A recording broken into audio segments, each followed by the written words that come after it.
मेरे प्रिय बच्चे, रुक जाओ। कुछ मिनट का चमत्कारी वचन सुन लो।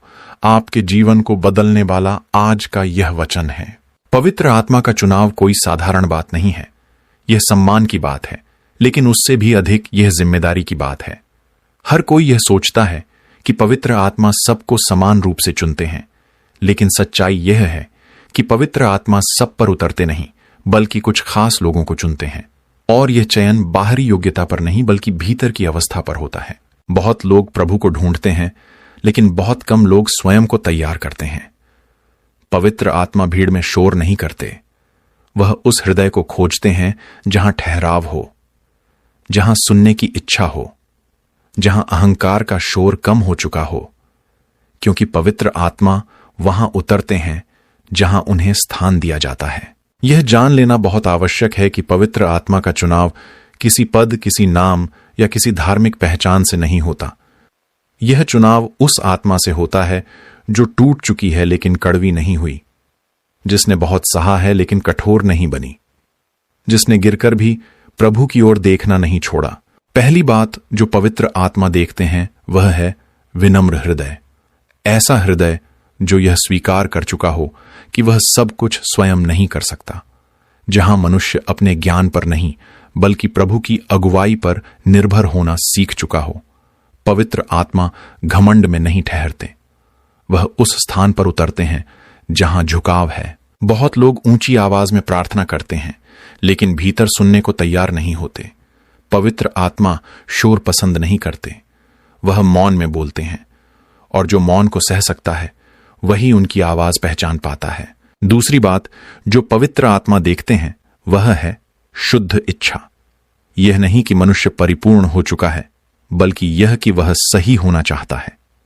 जो मनुष्य अपने पाप को छिपाने की जगह उससे बाहर निकलना चाहता है, जो अंधकार से समझौता नहीं करता बल्कि प्रकाश की ओर बढ़ना चाहता है। पवित्र आत्मा उन लोगों को नहीं चुनते जो स्वयं को बहुत धार्मिक दिखाते हैं। वह उन्हें चुनते हैं जो भीतर से ईमानदार होते हैं, जो यह कहने का साहस रखते हैं कि मैं कमजोर हूं, लेकिन मैं बदलना चाहता हूं।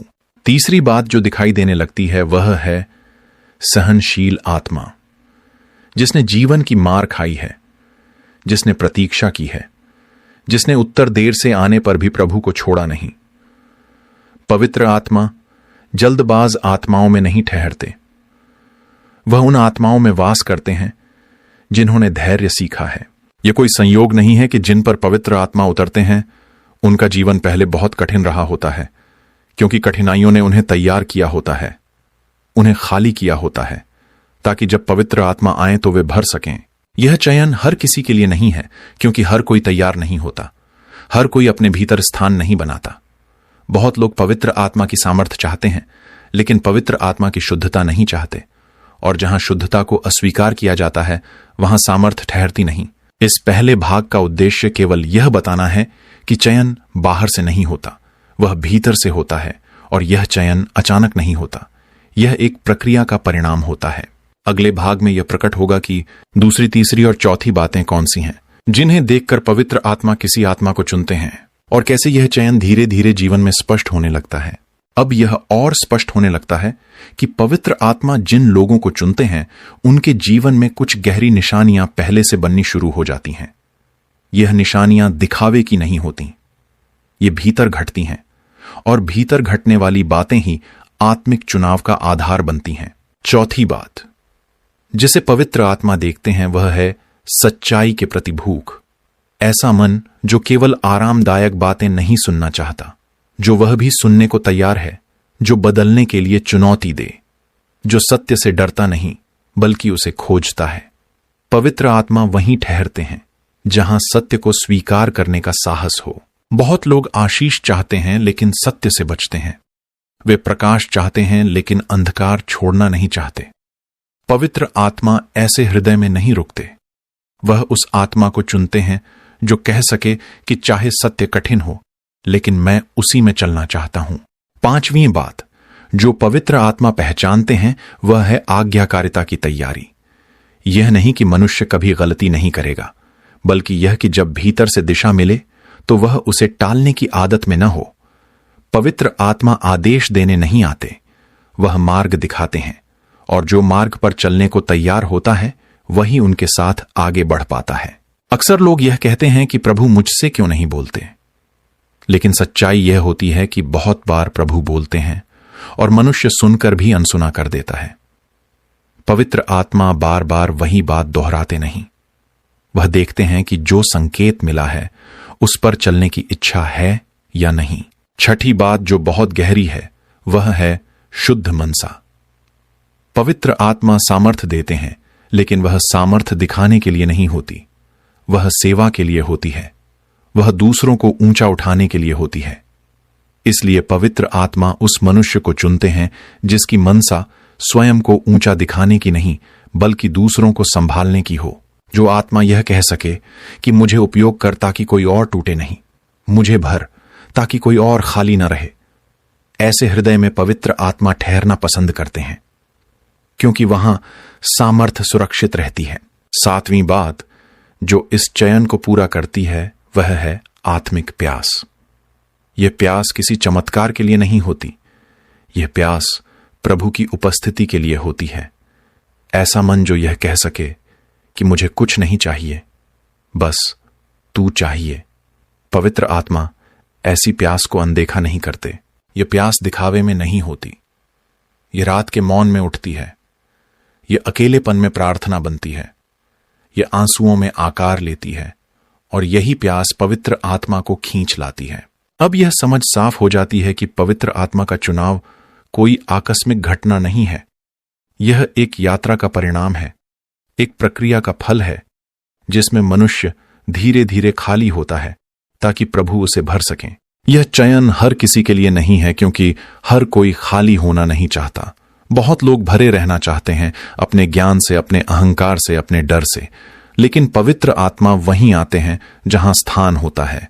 यह प्रकट होगा कि जब पवित्र आत्मा किसी को चुन लेते हैं तो उसके जीवन में कौन से परिवर्तन स्पष्ट रूप से दिखाई देने लगते हैं, और कैसे यह चयन छुपा नहीं रहता बल्कि जीवन से बोलने लगता है। अब यह पहचान और स्पष्ट हो जाती है कि जब पवित्र आत्मा किसी आत्मा को चुन लेते हैं तो परिवर्तन भीतर से बाहर की ओर बहने लगता है। यह परिवर्तन अचानक शोर नहीं करता, यह धीरे धीरे जीवन की दिशा बदल देता है, और यही परिवर्तन इस चयन की गवाही बन जाता है। पहला स्पष्ट परिवर्तन यह होता है कि भीतर एक गहरी संवेदनशीलता जन्म लेती है। अब वह आत्मा उन बातों से बेचैन होने लगती है जिनसे पहले समझौता कर लेती थी। जो बातें पहले सामान्य लगती थीं अब भारी लगने लगती हैं। यह बेचैनी दोष की नहीं होती, यह दिशा की होती है। यह बताती है कि अब आत्मा गलत के साथ सहज नहीं रह सकती। पवित्र आत्मा जिस मनुष्य को चुनते हैं उसके भीतर सही और गलत की पहचान तेज हो जाती है। यह पहचान बाहरी नियमों से नहीं आती, यह भीतर की चेतावनी से आती है। एक हल्की सी आवाज जो कहती है यह मार्ग तुम्हारे लिए नहीं है, और जो इस आवाज को सुनना सीख लेता है वह भटकता नहीं। दूसरा परिवर्तन यह दिखाई देता है कि उस आत्मा की प्रार्थना बदल जाती है। अब प्रार्थना केवल मांग नहीं रहती, अब वह संवाद बन जाती है, कभी शब्दों के साथ, कभी मौन के साथ, और कभी केवल आंसुओं के साथ। पवित्र आत्मा वहां प्रार्थना को गहरा करते हैं जहां हृदय सच्चा होता है।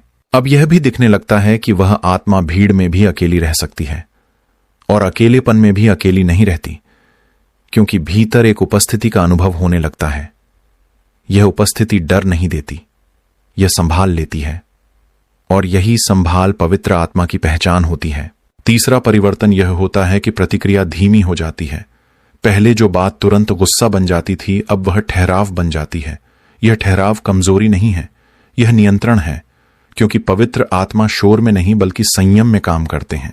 अब उस मनुष्य के शब्द भी बदलने लगते हैं, कटुता कम होने लगती है, व्यंग्य घटने लगता है, और जहां शब्दों में कोमलता आने लगती है वहां वातावरण बदलने लगता है।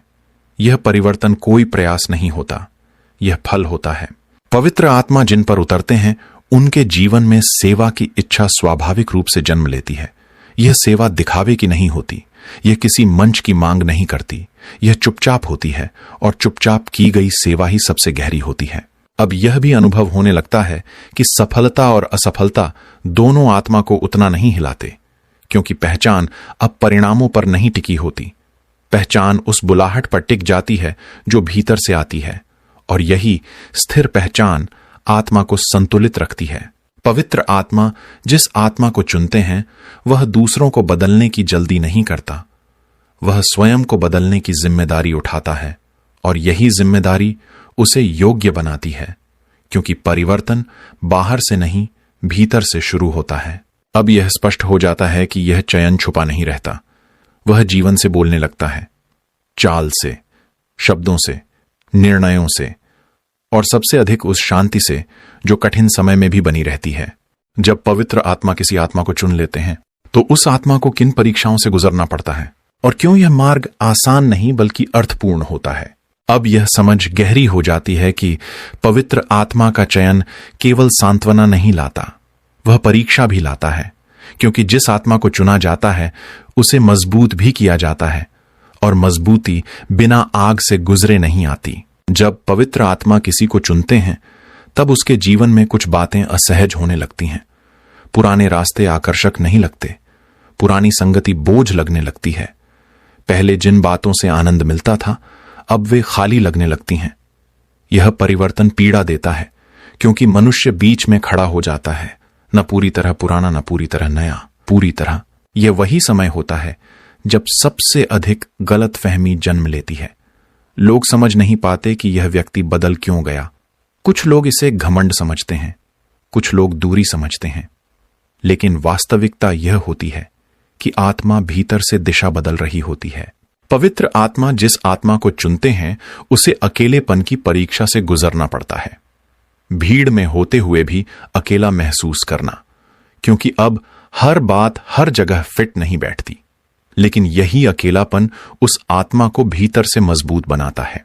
बाइबल बताती है कि जब एलियाह को बुलाया गया तब वह अकेला खड़ा था। जब यूसुफ को चुना गया तब उसे गड्ढे से जेल तक जाना पड़ा। चयन हमेशा पहले अलग करता है, फिर उपयोग करता है। एक और परीक्षा आती है मौन की, जब प्रार्थनाओं का उत्तर तुरंत नहीं मिलता, जब भीतर से दिशा तो मिलती है लेकिन बाहर रास्ता साफ नहीं दिखता। यह समय आत्मा को सिखाता है कि भरोसा भावनाओं पर नहीं बल्कि वचन पर टिका होता है। पवित्र आत्मा शोर में नहीं बल्कि विश्वास में कार्य करते हैं। इसलिए कई बार वह आत्मा को ऐसे समय में ले जाते हैं जहां उसे बिना देखे चलना पड़ता है। यही चलना आत्मा को परिपक्व बनाता है। इस मार्ग पर एक और कठिन परीक्षा होती है लोगों की अपेक्षाओं की। लोग चाहते हैं कि चुना हुआ व्यक्ति हमेशा सही बोले, हमेशा मजबूत रहे, कभी न गिरे। लेकिन पवित्र आत्मा ने मनुष्य को चुना है, मूर्ति को नहीं। गिरना भी इस प्रक्रिया का हिस्सा होता है। जब गिरावट आती है तब आत्मा यह सीखती है कि उसकी सामर्थ्य स्वयं से नहीं है, वह पूरी तरह प्रभु पर निर्भर होना सीखती है, और यही निर्भरता उसे सुरक्षित रखती है। इस समय यह भी स्पष्ट होता है कि पवित्र आत्मा का चयन दिखावे के लिए नहीं है, क्योंकि यह मार्ग आसान नहीं है। इसमें तालियां नहीं मिलती, इसमें समझौता छोड़ना पड़ता है, इसमें कभी कभी गलत समझे जाने का बोझ उठाना पड़ता है। लेकिन इसी कठिन मार्ग पर आत्मा के भीतर एक अजीब सी शांति बनी रहती है। बाहर सब हिलता है लेकिन भीतर कुछ स्थिर रहता है। यही स्थिरता प्रमाण बन जाती है कि यह यात्रा अकेले नहीं की जा रही। अब यह स्पष्ट हो जाता है कि पवित्र आत्मा जिनको चुनते हैं उन्हें पहले गहराई में ले जाते हैं, ताकि जब वे ऊंचाई पर पहुंचें तो गिरे नहीं। यह चयन सुरक्षा के साथ आता है लेकिन कीमत भी मांगता है। इन परीक्षाओं के बाद आत्मा कैसे स्थिर होती है और कैसे पवित्र आत्मा चुने हुए लोगों को दूसरों के लिए आशीष बना देते हैं। अब यह यात्रा उस मोड़ पर पहुंचती है जहां आत्मा धीरे धीरे स्थिर होने लगती है। परीक्षाओं ने उसे तोड़ा नहीं बल्कि साफ किया होता है। जो अनावश्यक था वह छूट चुका होता है, जो भारी था वह उतर चुका होता है, और जो शुद्ध था वह बचा रहता है। पवित्र आत्मा जिन आत्माओं को चुनते हैं उन्हें अंत में आशीष बनने के लिए तैयार करते हैं। लेकिन यह आशीष भाषण से नहीं आती, यह उपस्थिति से आती है। अब वह व्यक्ति जहां जाता है वहां शांति का असर दिखाई देने लगता है, बिना समझाए, बिना जताए। अब उस आत्मा में दूसरों के लिए एक विशेष संवेदनशीलता आ जाती है। वह दर्द को जल्दी पहचान लेती है, क्योंकि वह स्वयं उस रास्ते से गुजर चुकी होती है। वह टूटे हुए को जज नहीं करती, वह उसे समझती है, और समझ ही सबसे बड़ी सेवा बन जाती है। पवित्र आत्मा चुने हुए लोगों को ऊंचा दिखाने के लिए नहीं बल्कि नीचे झुकने के लिए उपयोग करते हैं। वे ऐसे मनुष्य बन जाते हैं जिनके पास लोग सुरक्षित महसूस करते हैं, क्योंकि वहां दिखावा नहीं होता, वहां प्रतिस्पर्धा नहीं होती, वहां केवल स्वीकार्यता होती है। अब यह भी स्पष्ट हो जाता है कि चयन का उद्देश्य सामर्थ्य दिखाना नहीं था। उद्देश्य था चंगाई फैलाना। जहां शब्द नहीं पहुंचते वहां यह आत्मा पहुंच जाती है। जहां लोग बोलने से डरते हैं वहां यह आत्मा सुनने लगती है। पवित्र आत्मा जिन पर ठहरते हैं उनके जीवन में फल दिखाई देने लगता है। प्रेम, धैर्य, कोमलता, संयम। यह फल मेहनत से नहीं उगते, यह उपस्थिति का परिणाम होते हैं। अब यह आत्मा भी यह समझ जाती है कि वह स्वयं स्रोत नहीं है, वह केवल पात्र है। जो बहता है वह ऊपर से आता है, और यही समझ उसे विनम्र रखती है, क्योंकि जो जान लेता है कि सब कुछ प्रभु से है, वह स्वयं को ऊंचा नहीं करता। इस अवस्था में जीवन सरल हो जाता है। समस्याएं समाप्त नहीं होती, लेकिन वे आत्मा को नियंत्रित नहीं करती, क्योंकि अब पहचान संघर्षों पर नहीं टिकी होती। पहचान उस बुलाहट पर टिकी होती है जो भीतर से आई थी। अब यह आत्मा दूसरों के लिए एक संकेत बन जाती है। लोग पूछते हैं कि तुम ऐसे कैसे शांत रहते हो, तुम टूटकर भी कड़वे क्यों नहीं हो? और यही प्रश्न सुसमाचार का द्वार खोल देता है। पवित्र आत्मा का चयन अब छुपा नहीं रहता, वह जीवन से बोलता है, बिना प्रचार के, बिना दिखावे के, क्योंकि सत्य को प्रमाण की जरूरत नहीं होती। यह यात्रा यहीं पूरी नहीं होती, लेकिन यह समझ यहां पूर्ण होती है कि पवित्र आत्मा का चुनाव किसी विशेष के लिए नहीं बल्कि उन सब के लिए है जो तैयार हैं, जो खाली होने को तैयार हैं, जो बदलने को तैयार हैं। यह स्पष्ट होगा कि इस चयन को कैसे संभाल कर रखा जाए और कैसे चुनी हुई आत्मा अंत तक विश्वास योग्य बनी रह सकती है। यह यात्रा अपने शांत अंत की ओर आती है, शोर के साथ नहीं, घोषणा के साथ नहीं, बल्कि समझ के साथ, क्योंकि पवित्र आत्मा का कार्य हमेशा शांति में पूरा होता है। अब यह स्पष्ट हो चुका है कि पवित्र आत्मा का चयन किसी को दूसरों से ऊंचा करने के लिए नहीं होता। यह चयन किसी को जिम्मेदार बनाने के लिए होता है, जिम्मेदार प्रेम के लिए, जिम्मेदार सत्य के लिए, जिम्मेदार प्रकाश के लिए। इसलिए इस मार्ग का अंत भी विनम्रता में ही होता है।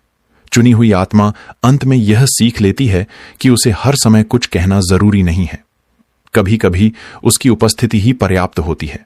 उसका शांत रहना, उसका धैर्य, उसका संयम, यही बातें दूसरों के भीतर प्रश्न जगा देती हैं, और वही प्रश्न परमेश्वर की ओर पहला कदम बन जाते हैं।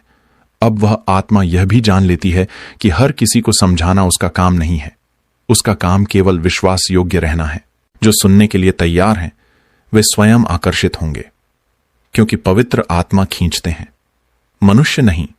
इस अंतिम चरण में सबसे गहरी बात यह होती है कि चुनी हुई आत्मा अपने चयन को कभी अधिकार नहीं बनाती। वह उसे उपहार मानती है और उपहार को संभाल कर रखती है, क्योंकि उसे पता है कि जो दिया गया है वह लिया भी जा सकता है यदि उसे हल्के में लिया जाए। अब यह आत्मा हर दिन यही प्रार्थना करती है कि मुझे वैसा ही रख जैसा तू चाहता है, न अधिक न कम, बस तेरे अनुसार। यही प्रार्थना उसे अंत तक स्थिर रखती है। पवित्र आत्मा का चयन अब उसकी पहचान नहीं रह जाता। उसकी पहचान बन जाती है उसकी नम्रता, उसकी पहचान बन जाती है उसका प्रेम, उसकी पहचान बन जाती है उसका शांत जीवन। और यही वह बिंदु है जहां कहानी पूरी होती है, क्योंकि जहां आत्मा स्वयं को खोजने की दौड़ छोड़ देती है, वहीं पवित्र आत्मा अपना कार्य पूरा कर लेते हैं। यदि यह वचन तुम्हारे भीतर ठहर गया है, यदि यह तुम्हें असहज कर रहा है, यदि यह तुम्हें बदलने के लिए बुला रहा है, तो यह कोई संयोग नहीं है, यह संकेत है कि आत्मा तुम्हारे द्वार पर खड़े हैं।